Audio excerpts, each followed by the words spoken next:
Depuis la chute de l'homme jusqu'à aujourd'hui, peut-on parler de la liberté dans la vie de l'homme ou dans un pays? Oui, il n'y a pas la liberté dans un pays. Depuis la chute de l'homme jusqu'à aujourd'hui et jusqu'au dernier jour qui précédera le millénium, il n'y a pas la liberté. La vraie liberté, il n'y a pas. Même en Israël, les enfants d'Israël ont pris possession des Canaan, tout cela, mais ils étaient toujours menacés. Non. Toujours menacés, il n'y a pas la liberté. Mais la vraie liberté, c'est avec le Seigneur Jésus-Christ. C'est pour ça que c'est dans Galates 5, verset 1, Christ nous a sauvés pour nous rendre libres. Mais après on dit, surtout ne faites pas de cette liberté une occasion de vivre dans le péché, ou un prétexte de vivre dans le péché. Aujourd'hui, tu dis, je suis libre alors que ces gens vivent dans le péché. Dieu est content de ces choses-là. Donc, depuis la chute de l'homme jusqu'à aujourd'hui, il n'y a pas la liberté. Là, je voudrais que vous compreniez, il n'y a rien que des dictatures partout. Même aujourd'hui, dans les pays aujourd'hui. Certains pays, il y a, parce que quand par exemple je parle comme ça, beaucoup vont dire que non, mais s'il n'y a pas la liberté, est-ce que je ne suis pas en train de contredire ce que l'enseignement ou la révélation, je ne contredis rien. Quand tu as la liberté sexuelle, tu vis dans le péché. Le but des anges de Dieu, même de livrer les hommes au péché. L'homosexualité, l'immoralité sexuelle, de ceci, cela. Ils ont créé des états libres. Mais est-ce que ces états sont réellement libres? Ces états sont devenus des repères des démons, des lieux d'habitation des démons. Quand toi tu vis dans, tu te crois, quand tu obéis, tu vis dans ces choses-là, tu es possédé, tu es obsédé, tu es possédé par ces choses, tu n'es pas du tout libre. Il n'y a pas la vraie liberté. Il n'y a pas la vraie liberté. Mais la liberté dans le contexte démoniaque, ça existe comme les anges déchus le font. Ça existe. Mais quand tu tentes de vivre cette liberté des anges déchus, tu te fais posséder. Et si tu es possédé, tu n'es pas libre. Tu n'es plus libre. Tu n'es plus libre. Parce qu'être libre, c'est faire ce qu'on veut, n'est-ce pas? Et si un démon te force à faire ce que toi tu ne veux pas faire, ce que toi tu ne veux pas, un démon te pousse, te manipule à faire, est-ce que tu es libre? Dans ça, tu parles de la liberté. Est-ce que dans ça, tu parles de la liberté? Quand tu obéis des trucs, il n'y a pas après, tu te fais posséder. Il n'y a pas la suite, tu fais ce que toi tu ne veux pas faire. Est-ce que c'est ça la liberté? Tu passes, tu insultes les gens, alors que tu vois, tu ne veux pas insulter les gens. Tu couches avec un animal, alors que toi, tu n'as pas programmé, tu ne veux point du tout faire commettre cette abomination. Tu couches avec un homme, tu commets l'homosexualité, alors que tu n'as point du tout l'intention, ni l'idée, tu n'as point du tout programmé cela dans ta vie. Tu crois que tu es libre? Tu n'es point du tout libre. Tu n'es point du tout libre. La vraie liberté ne se trouve qu'en Christ. Si la vraie liberté, et tant que nous vivons sur cette terre, tant que tu es dans ton corps, soit tu es esclave du Seigneur Jésus-Christ, soit tu es esclave de Satan. C'est ce que tu dois comprendre. Tout le jour, le Seigneur t'imposera ce qu'il veut pour ton salut. Et tout le jour, Satan va t'imposer ce qu'il veut pour ta perdition, pour la mort éternelle. Soit tu vas subir la pression de Dieu, soit tu vas subir la pression de Satan et de ses démons. Donc, en d'autres termes, c'est pour ces gens, nous allons découvrir aussi par la suite. Parce que Dieu, Jésus-Christ, le Seigneur Jésus-Christ nous a délivrés comme nous pour que nous devenions ses esclaves. Est-ce que c'est pas ça? Nous allons découvrir. Parce que là, si j'y prends du temps et qu'après je tombe encore, j'arrive sur cette partie, ça ne va pas beaucoup nous aider. Donc, pourquoi Dieu s'impose-t-il, ça c'est le point 13, pourquoi Dieu s'impose-t-il en multipliant des visions, des révélations et des songes aujourd'hui pour accomplir ce qu'il a dit dans Joël 2, verset 28. Parce que Joël 2, 28 nous dit aujourd'hui, nous dit qu'au dernier temps, qu'il va répandre son esprit sur toute chair, qu'il y aura des visions, des révélations, des prophéties par-ci, par-là. Il a Vous lisez, vous pouvez, même dans le livre des Actes 2, c'est comme c'est relaté aussi. Donc pourquoi tout cela? Parce que en ces derniers temps, Satan ne fait que multiplier, amplifier, augmenter le nombre de péchés sur la terre. C'est à cause de ça que Dieu ne cesse de donner des visions, des révélations et des songes. Ne cesse de nous révéler des choses. Oui. C'est à cause de cela. Parce que Satan, au fur et à mesure, augmente le nombre de péchés. Ne fait que créer des péchés. Ne fait que créer ces lois pour imposer aux humains. Oui. Et Satan, la Bible dit, celui qui obéit est esclave de celui auquel on a obéi, n'est-ce pas? Si tu obéis au péché, tu es esclave du péché. Si tu obéis à Satan, si tu observes la loi de Satan, tu es esclave de Satan. Tu es disciple de Satan, vrai ou faux? Satan crée ses lois. Et les lois là, ce sont des lois de péché pour conduire l'humanité au péché. Si tu vis dans ces lois là, c'est que tu es son disciple, c'est que tu es son esclave. Alors Dieu, pour t'arracher de son emprise, pour t'arracher aussi, lui donne des visions, il donne des révélations, il montre des choses, il donne des visions, même physiquement il apparaît, il nous communique des choses, ou spirituellement, il nous communique des choses, il essaie de nous communiquer des choses pour nous révéler, pour nous dévoiler. Voilà, Satan fait cela, il a fait cela. Maintenant, vous dites à mes enfants de faire ceci, faire cela. Et le but c'est pour nous arracher selon la planète. C'est ça le but. C'est ça. La Bible entière, c'est une suite de révélations. Vous voyez les péchés aujourd'hui dans le monde, est-ce que cela a existé avant? Jamais du tout. Cela n'a pas du tout existé. Je vous le dis, il y a beaucoup de papas, beaucoup de mamans qui sont là. Mais je dis juste, je ne dévoile pas et je ne vais communiquer le nom de personne. Mais il y a des enfants qui m'ont confessé des choses horribles. Des choses. Mais si Dieu n'a pas révélé, cela, vous croyez que ces enfants seront sauvés? Si Dieu n'a pas condamné ces choses-là par des visions, par des révélations, par des choses qu'il nous donne, par des messages qu'il nous communique, vous croyez que les yeux des gens vont s'ouvrir pour être sauvés? Le but de Dieu, ce qui pousse Dieu aujourd'hui à multiplier des visions, des révélations, des communications, même des visites en enfer au paradis, des songes par-ci par-là. Le but de tout cela, c'est pour nous ouvrir les yeux sur les œuvres et sur les activités de Satan. Et pour nous donner des lois, pour nous empêcher, pour ne pas vivre dans celle de Satan. Parce que vivre dans la loi de Satan, c'est être destiné pour l'enfer et pour le lac de feu. Et pour Dieu, pour nous sauver, il nous révèle des choses. Maintenant, vous dites, moi, j'ordonne que c'est ça, ça, ça. Il nous révèle partout dans les visions. Et il envoie aussi ses anges qui sont vrais aussi pour parler à ses serviteurs partout. Pour amener les gens en enfer, pour voir des choses et pour aussi nous avertir. Donc c'est ça le but des visions.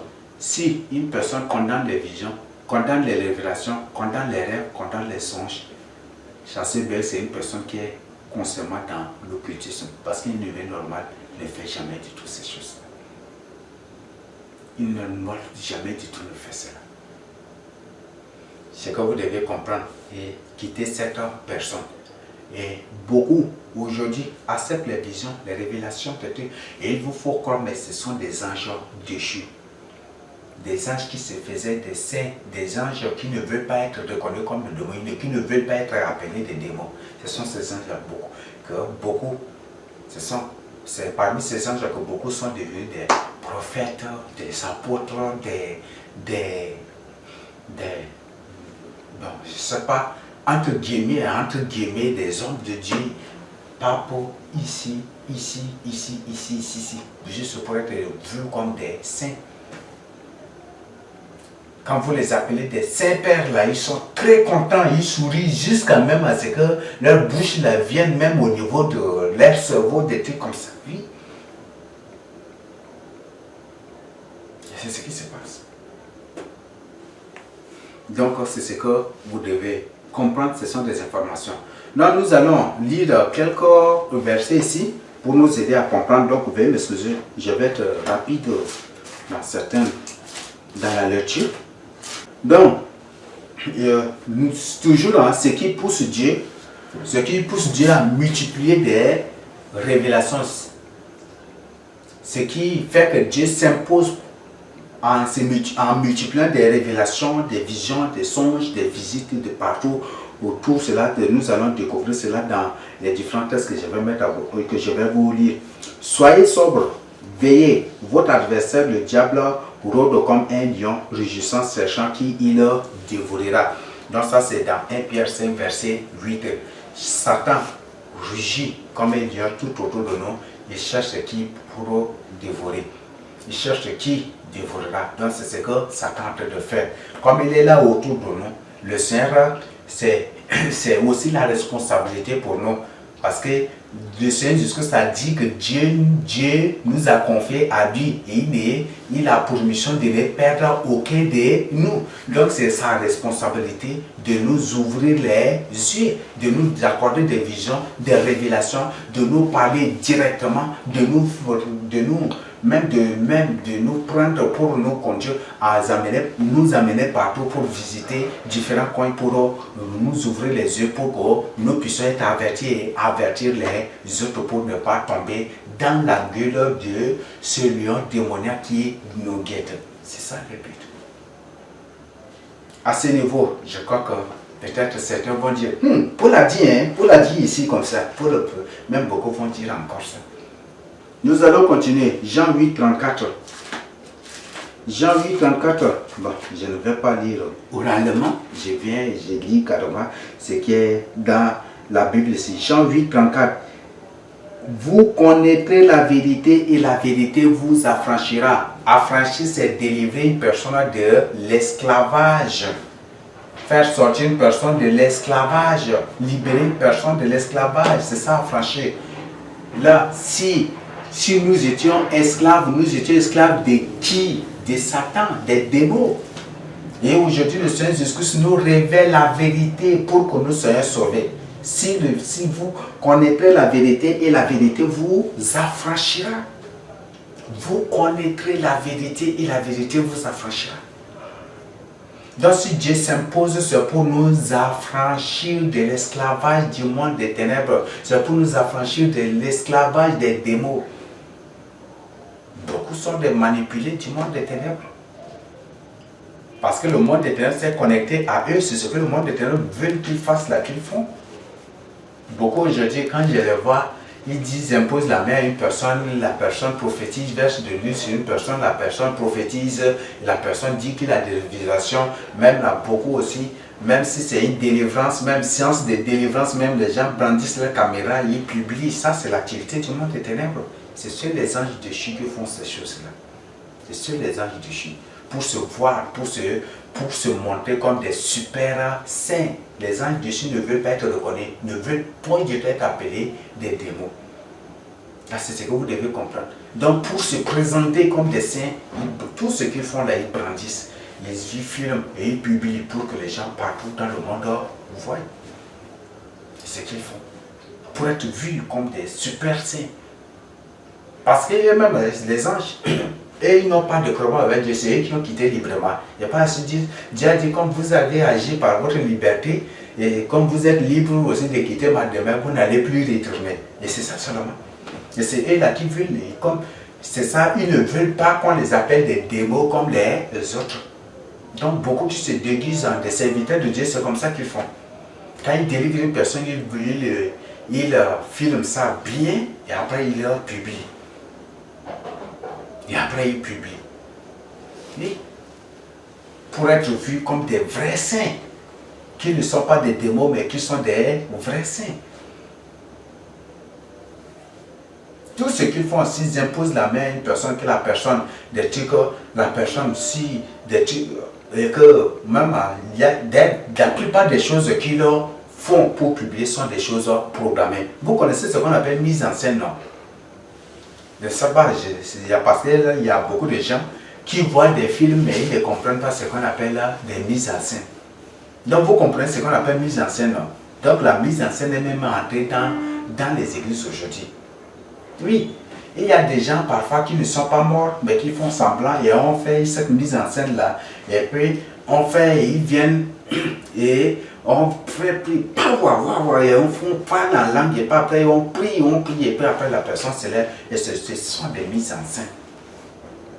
Même des gens qui ne sont point du tout possédés, mais ce sont des mises en scène presque théâtrales. Et oui, ce sont des choses qui existent.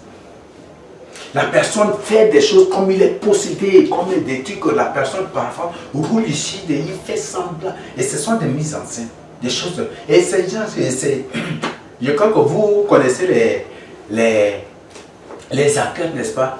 Ou les comédiens. Quand un comédien est déjà en scène là, s'il monte déjà sur scène la pièce, il a un air sérieux, vous les voyez sérieux, vous allez voir que c'est la vérité, que ce sont des mises en scène, des choses programmées. Toi, tu dois faire ça, et il s'attribue des rôles, toi, tu dois faire ça, et on doit faire, et c'est comme ça qu'ils le font.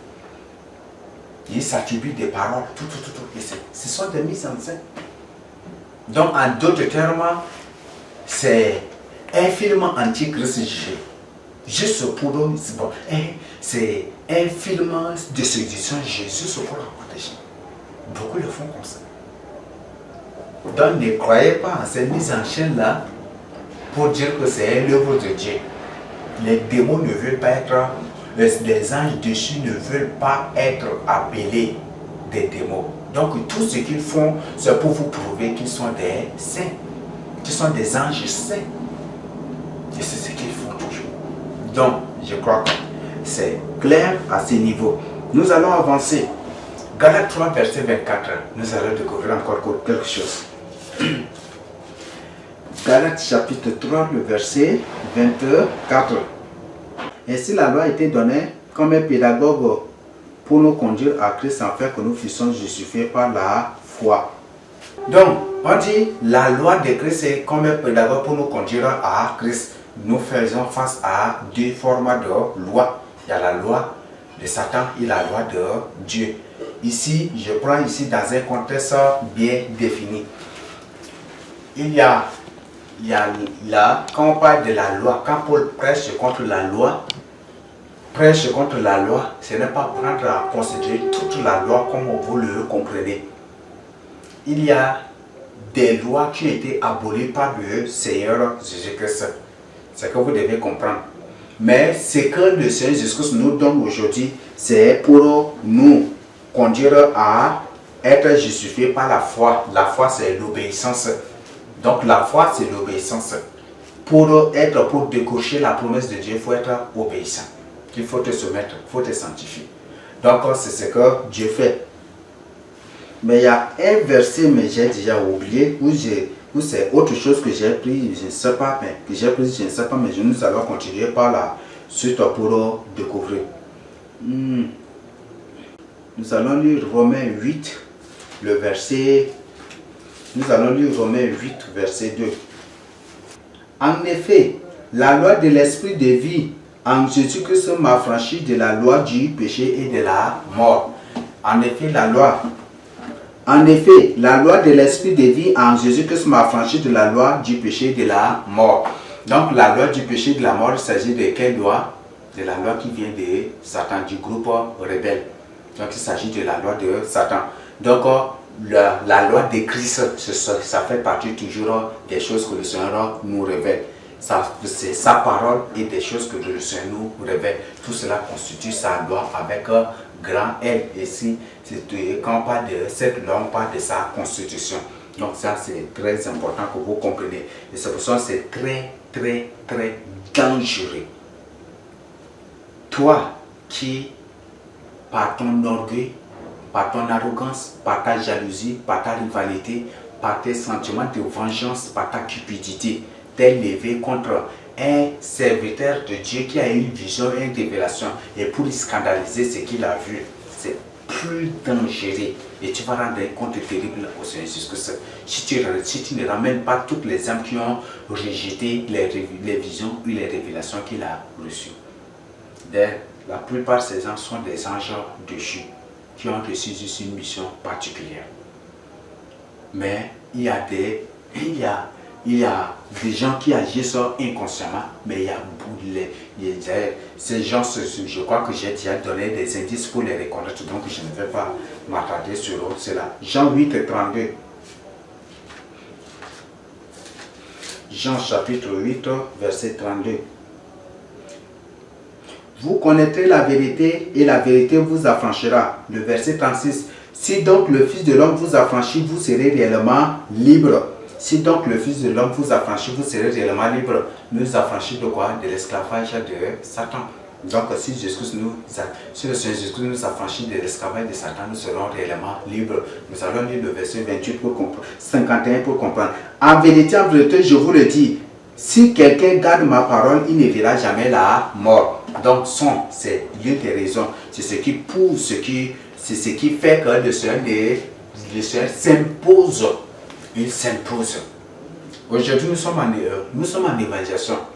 Mais il y a quelques temps maintenant que le Seigneur essaie de me communiquer des thèmes de révélation que je dois absolument exposer. Et cela m'empêche d'évangéliser. Et c'est ce qu'il fait. Parce qu'il y a des choses que des âmes doivent découvrir. Et le Seigneur ne cesse de me révéler ces choses-là. Et je suis obligé de me concentrer sur cela pour faire et évacuer. Quand je suis libre d'abord, je quitte pour l'évangélisation et c'est ce qu'on est en train de faire. Il y a des choses, beaucoup de choses. Donc, parce que nous sommes au dernier temps, le Seigneur dit racheter le temps quand les gens sont mauvais, n'est-ce pas? Lui-même, il est en train de racheter le temps, il veut dire rachète le temps aussi. Donc lui-même, il s'active. Il ne se repose point du tout. Il vient ici, il révèle telle chose. Il vient ici, il vient ici, il vient ici, il vient ici, il vient. Il révèle, communique des choses. Et c'est ce qu'il fait. Il communique, il révèle, il montre des choses, il impose ce qu'il veut pour que des âmes soient sauvées. C'est ce que le Seigneur Jésus fait. Donc, si le Seigneur Jésus nous affranchit, c'est pour être à lui. Donc, pour comprendre encore si réellement nous sommes des esclaves du Seigneur Jésus-Christ ou pas, nous allons découvrir cela dans Matthieu 11, verset 28 à 30. Matthieu 11, 28 à 30. Venez à moi, vous qui êtes fatigués et chargés. Chargés de quoi? Des jougs de Satan, même la suite explique. Et je vous donnerai du repos. Prenez mon joug sur vous. Portez le joug du Seigneur Jésus-Christ. Est-ce que cela ne fait pas de nous esclaves du Seigneur Jésus-Christ? Ça fait de nous son esclaves. Prenez mon joug sur vous et recevez mes instructions. Recevez mes instructions. Enseignez tout ce que je vous ai recommandé, tout ce que je vous ai appris. Mais aujourd'hui, Paul a dit, non, c'est le cœur que Dieu voit. Dieu, ce n'est pas les œuvres, c'est pas la foi. Paul a dit. Toutes les instructions qu'on reçoit du Seigneur Jésus, on partage. Paul a dit. Tous les ordres du Seigneur, quand on partage avec Paul a dit. Et c'est comme brandit. Au dernier temps, il viendra des faux prophètes. C'est toujours ce qu'il brandit. C'est ça l'esprit. C'est pour dire que tu as possédé par des pensées écrites des mots que tu as appris sur les bancs de l'école. Ce sont ces choses qui créent des doutes et ce sont ces démons-là qui agissent et qui agissent en nous. Une personne vraie aime la vérité. Une personne véridique ou véritable aime la vérité. Une personne qui est dans les ténèbres n'accepte jamais la vérité. Même si tu le dis, c'est la vérité que je te dis en prenant le couteau, même si tu te gorges devant lui pour lui faire comprendre que c'est la vérité, il ne va jamais du tout te comprendre. Tu vas te prosterner devant lui. Je suis en train de dire la vérité. Il ne va jamais du tout te comprendre. Oui. Quand tu dis la vérité, Paul a dit, c'est ça, Paul a dit ici. Le Seigneur lui-même a dit qu'au dernier temps, il viendra des prophètes. Et même certains là, ils disent en rien. Ils disent ça en rien. Il viendra des faux prophètes. Ils vont se dire, ce sont des loups ravisseurs, c'est des... Oui, il y a beaucoup de loups ravisseurs. Mais le Seigneur nous a donné des critères. Je crois qu'on a déjà partagé certains critères avec vous. C'est une grâce particulière que le Seigneur nous a faite. En nous étalant des critères pour reconnaître les loups ravisseurs. Aujourd'hui, les gens connaissent que les loups ravisseurs sont juste des faux prophètes. Non. Même un simple membre de l'église, même c'est un loup ravisseur. Peut être un terrible loup ravisseur au milieu des brebis. Les anciens sont des loups ravisseurs aussi. Il y a des anciens loups ravisseurs. Il y a des diacres, des pasteurs loups ravisseurs, des apôtres loups ravisseurs, des prophètes loups ravisseurs. Il y a des évangélistes loups ravisseurs aussi. Imaginez des catholiques qui se mettent à évangéliser. Vous voyez que c'est... Vous voyez, j'ai été surpris. Des catholiques qui évangélisent beaucoup, hein. Et certains, quand on arrive là, c'est des terribles choses qu'on voit. C'est de terribles choses qu'on voit. Des catholiques qui évangélisent et ils prient en langue. Puisque j'ai dit, mais ça... Non, vraiment, sortez pour... Vraiment, je vous invite vraiment à parcourir certains que vous allez découvrir des choses miraculeuses. Jérémie, Amos, les jeux, ils ont dit qu'ils ont vu des choses horribles. Ce sont des choses plus horribles qu'on est en train de voir en ce moment. Nous continuons notre étude. Je reviens au verset 29. Prenez mon joug sur vous, recevez mes instructions. Si tu ne vis pas dans la crainte de Dieu, comme Jean 8, 30, 51 a dit, si vous demeurez dans ma parole, vous ne verrez point la mort. Vous ne verrez point la mort, n'est-ce pas? Donc, c'est ce que Jean 8, 51 a dit. Donc, si tu ne mets pas en pratique les instructions, les paroles, les révélations, les choses que le Seigneur révèle, si tu ne vois pas, ne mets pas en pratique, ça c'est bien que vous ne serez pas sauvés. Si tu ne mets pas en pratique, tu ne seras pas sauvé. Une information capitale. Là, j'ai déjà informé. Donc, le Seigneur dit, prenez mon joug sur vous, portez-moi mes instructions, car je suis doux et humble de cœur, et vous trouverez du repos pour vos âmes. Vous trouverez du repos pour vos âmes. Si tu es esclave de Satan, ta fin c'est l'enfer, et la fin des fins c'est l'état de feu de là, et du souffle pour l'éternité. Car mon joug est doux et mon fardeau léger. Cela prouve à suffisance que nous sommes des esclaves du Seigneur Jésus-Christ. Encore le Seigneur dit, si quelqu'un ne prend ma croix, non, si quelqu'un ne porte ma croix, il ne peut hériter le vraiment de cieux. Il faut porter la croix du Seigneur Jésus-Christ. Et si tu ne portes pas la croix du Seigneur Jésus-Christ, c'est que tu ne lui appartiens pas. Donc pour dire que dans ce monde, soit tu es esclave du Seigneur Jésus-Christ, soit tu es esclave de Satan. Et la vraie liberté là, c'est juste après. C'est juste au moment où tu seras enlevé au ciel, là, c'est en ce jour-là qu'il y a parfaite liberté. Il n'y a plus maintenant de problème. Plus. Ou si tu vis dans la crainte de Dieu, si tu vis, c'est toi qui es élu de Dieu, tu meurs aujourd'hui. Si tu meurs juste après sortir de ton corps là, tu es sensiblement que tu es vraiment libre.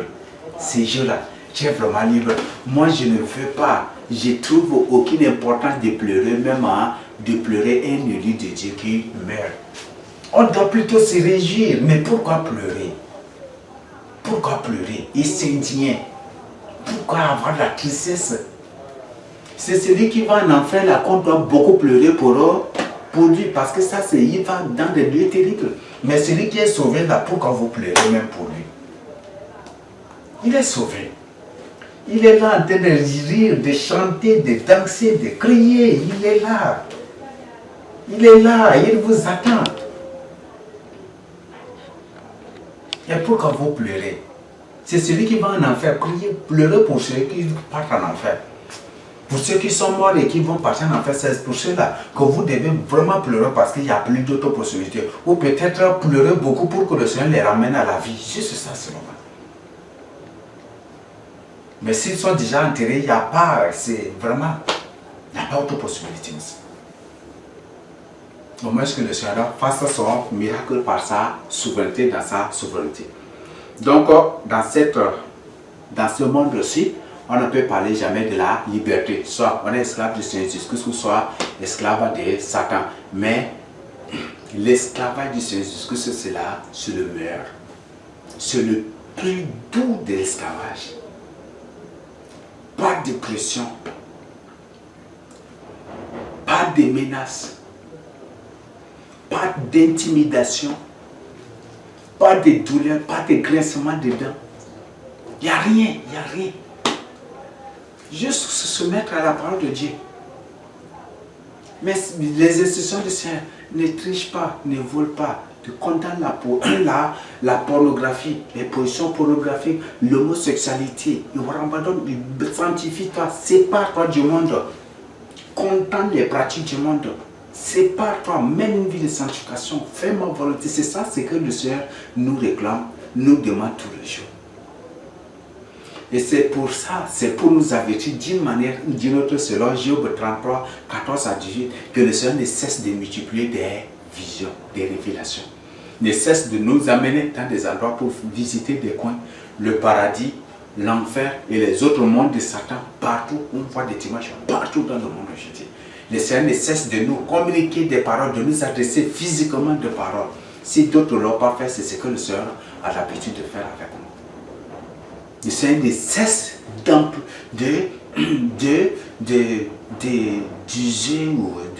de passer par plusieurs moyens pour nous interpeller, pour nous montrer des choses, révéler des choses. C'est ce que le Seigneur fait. Donc, c'est ça le but, de tout cela, c'est pour notre salut, pour nous délivrer de l'esclavage des ténèbres. Le fardeau de Jésus-Christ est doux et léger. Doux et léger. Quand tu voles, est-ce que toi-même tu es tranquille?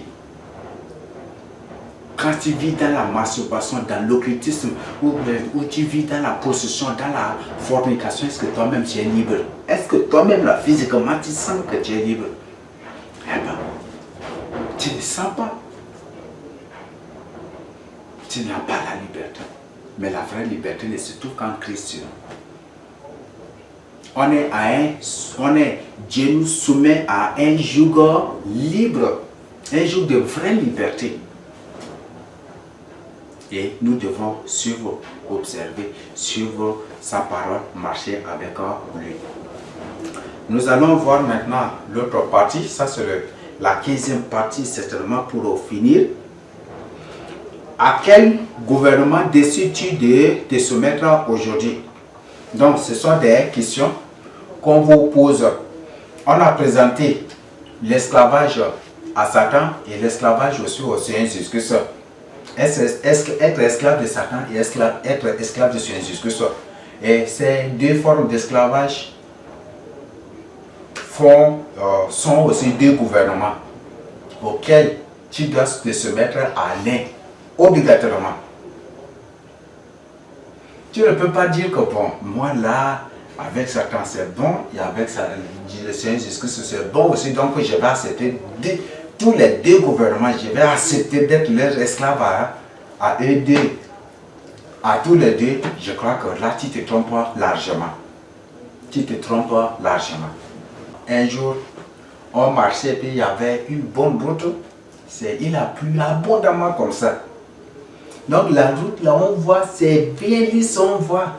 C'était la nuit, donc on a vu et l'autre là, c'est ce qui est mauvais qu'on a vu là, c'est ça la bonne route.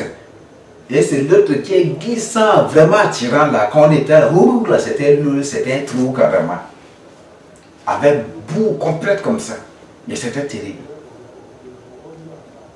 Donc, c'est à toi de choisir. Tu ne peux pas accepter les deux à la fois. Jamais du tout. Si tu acceptes les deux à la fois, c'est que tu es sous l'esclavage de l'un. Accepter les deux à la fois revient à être sous l'esclavage de l'un. Dieu n'est pas écuménique. Là, c'est ce que vous devez comprendre. Dieu n'est point du tout écuménique. Le Seigneur Jésus-Christ, jamais du tout, n'a jamais du tout, ne sera jamais du tout et n'est point du tout un Dieu écuménique. Tu vas dire, bon, moi, le Seigneur Jésus-Christ, là, il y a beaucoup d'autres dieux aussi dont je dois m'ouvrir aux autres dieux. Donc, vous m'aidez, soumettez-vous aussi aux autres. Il n'y a pas ça avec le Seigneur Jésus-Christ. Il dit qu'il était un Dieu jaloux. Il a bien dit qu'en dehors de lui, il n'y a point d'autre Dieu. À travers le nom de l'Éternel, il a dit cela à maintes reprises à Jérémie. Je crois que si vous lisez Jérémie, j'ai dit Jérémie, à Ésaïe 45, il y a beaucoup de versets. Si vous lisez tout, à partir de Ésaïe 41 jusqu'à 50, 53, jusqu'à vous allez voir les mêmes expressions là ne font que se répéter. En dehors de lui, il n'y a point d'autre Dieu. Et Dieu a juste donné un défi. S'il y a un Dieu qui existe, qui donne seulement une seule prédiction, ce qui va arriver dans la suite des temps. Les Mayas disent que la fin du monde c'est 2012, 2000, que c'est en 2000, les gens, ils ont parlé de l'an 2000, les gens ont fait tout. La fin du monde n'est pas arrivée. Ils ont parlé de l'an 2012, les gens ont tout fait. La fin du monde n'est pas arrivée. Ils ont dit que voilà. Oui, le Saint dit qu'il donne une seule prédiction de quelque chose, d'une seule chose qui va arriver dans le futur. C'est ce que tu as dit. C'est juste le défi qui te l'a lancé.